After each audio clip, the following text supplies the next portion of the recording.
আসসালামু আলাইকুম, welcome to MPs English care. আজকে আমরা আলোচনা করব এলিমেন্টস অফ সেন্টেন্স, অর্থাৎ সেন্টেন্স বা বাক্যের উপাদান। আমরা জানি কোনো উপাদান ছাড়া কোনো কিছু হয় না, ঠিক একই রকম বাক্যও তার উপাদান ছাড়া তৈরি হতে পারে না। তাহলে এই ক্ষেত্রে আমরা জানবো বাক্যের উপাদানগুলো কি কি। বাক্যের মধ্যে মূলত যেই সকল শব্দ কিংবা পার্টস অফ স্পিচ ব্যবহৃত হয় বা যেই উপাদানগুলো থাকে তার মধ্যে প্রথম যে উপাদানটা সেটা হচ্ছে অবশ্যই সাবজেক্ট। সাবজেক্ট থাকতে হবে। সাবজেক্ট হচ্ছে বাক্যের সবচেয়ে গুরুত্বপূর্ণ একটি উপাদান। এরপরেই আসে হচ্ছে ভার্ব। সচরাচর আমরা ইংরেজি শিখে আসছি বাক্যের স্ট্রাকচার হচ্ছে, সেন্টেন্সের কোন স্ট্রাকচার হচ্ছে subject plus verb plus object. এটা সব সময় ঠিক নয়, কেননা শুধু সাবজেক্ট এবং ভার্ব দিয়েও কিন্তু বাক্য হতে পারে। তাহলে যদি আমরা দেখি সাবজেক্ট এবং ভার্ব হচ্ছে বাক্যের সবচেয়ে গুরুত্বপূর্ণ উপাদান, যেই দুইটা জিনিস ছাড়া কোনো বাক্য হতে পারে না। তাহলে যদি আমরা কখনো কখনো সাবজেক্টটা উজ্জ্বল রেখেও বাক্য করতে পারি, কিন্তু বাক্যের মূল উপাদান হচ্ছে এই দুইটা। এরপর যদি আমরা চাই তাহলে আমরা অতিরিক্ত কিছু যুক্ত করতে পারি, যেটাকে আমরা বলি এক্সটেনশন। তাহলে সেন্টেন্সের একটা পরিপূর্ণ স্ট্রাকচার কিংবা গঠন হচ্ছে সাবজেক্ট প্লাস ভার্ব এবং এক্সটেনশন। এইখানে কিন্তু অনেকেই শুধু অবজেক্ট বলে থাকে, কিন্তু যদি অবজেক্ট বলা হয় তাহলে কিন্তু এটা পুরোপুরি শুদ্ধ হবে না, সব সেন্টেন্সের ক্ষেত্রে এটা যায় না। যেভাবে আমরা যদি উদাহরণ হিসেবে বলি আই ইট রাইস, এই ক্ষেত্রে আই হচ্ছে সাবজেক্ট, ভার্ব হচ্ছে ইট এবং রাইস হচ্ছে অবজেক্ট, এটা ঠিক আছে।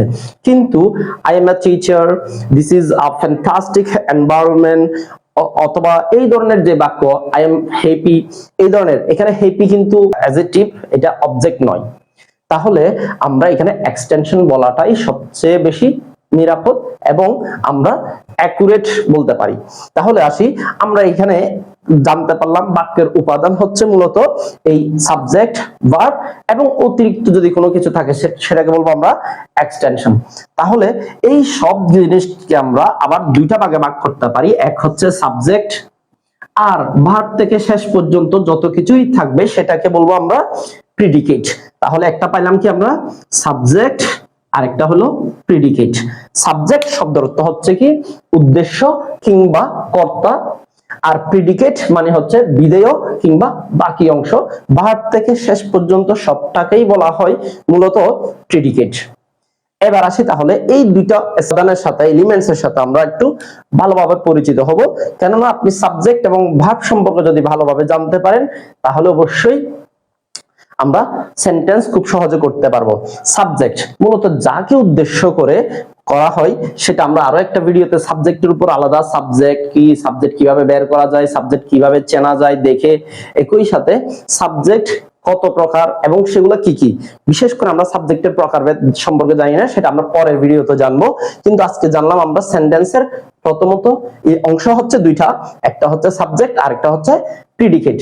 আর এই প্রিডিকেট অংশের মধ্যে কিছু উপাদান থাকে, সেটা হচ্ছে প্রথমত হচ্ছে ভার্ব আর এক্সটেনশন। আর এই এক্সটেনশনের মধ্যে আমরা পাবো হচ্ছে কি কি থাকতে পারে, অবজেক্ট থাকতে পারে, একই সাথে অ্যাডজেক্টিভ থাকতে পারে, অথবা কোনো অ্যাডভার্ব থাকতে পারে, অথবা কোনো নাউন কিংবা নাউন ফ্রেজ থাকতে পারে।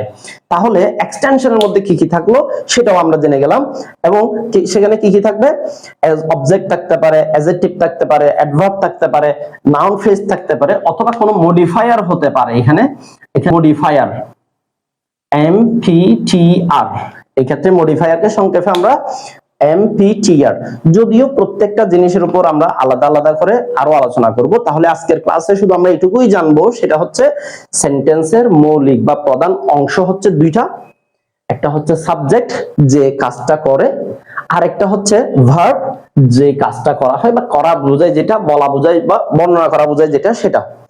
আর অতিরিক্ত কোনো কিছু যদি থাকে, কাজটা কে করছে, কখন করছে, কিভাবে করছে, সেটা সম্পর্কে কি বলা বোঝাচ্ছে নাকি, এই সব কিছুই হচ্ছে এক্সটেনশনের অংশ, যেখানে আমরা পাবো অবজেক্ট পাবো, অ্যাডজেক্টিভও হতে পারে, অ্যাডভার্বও হতে পারে, নাউন হতে পারে, অথবা নাউন ফ্রেজ হতে পারে, কিংবা কোনো প্রোনাউন হতে পারে অবজেক্ট হিসেবে।